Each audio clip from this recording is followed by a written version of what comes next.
"What do you think of my new shirt, then?" George McGlory asked his wife as he puffed out his chest and grinned a little self-consciously. George had a penchant for colourful shirts, and he was particularly pleased with this one, which featured a bright orange parrot print on a navy background. "It was in the sale," he told her.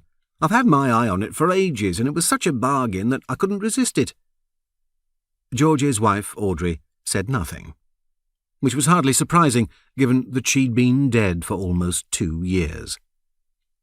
George put down the canvas bag that he had brought with him, and from it he removed a pair of shears.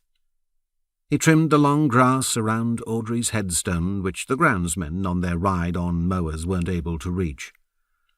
"We have to keep you nice and tidy," he said, remembering Audrey's favourite mantra of a place for everything and everything in its place. It was mid-September, and although the early mornings now had the nip of autumn, the afternoon sun was pleasantly warm on George's back as he worked.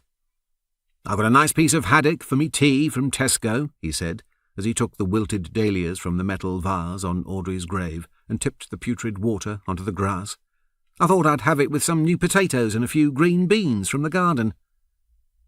Since Audrey's death, George had tried to fill the void left by her absence with activities, keeping himself busy rather than allowing himself to brood. He still worked at the library 3 mornings a week, and his fledgling efforts at growing his own fruit and vegetables had proved surprisingly satisfying, digging for distraction rather than victory, as the old Second World War slogan had advocated.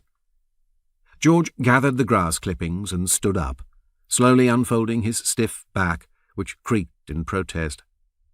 Perhaps he should add yoga or Pilates to his schedule, he thought, rolling his shoulders and rubbing at the nape of his neck.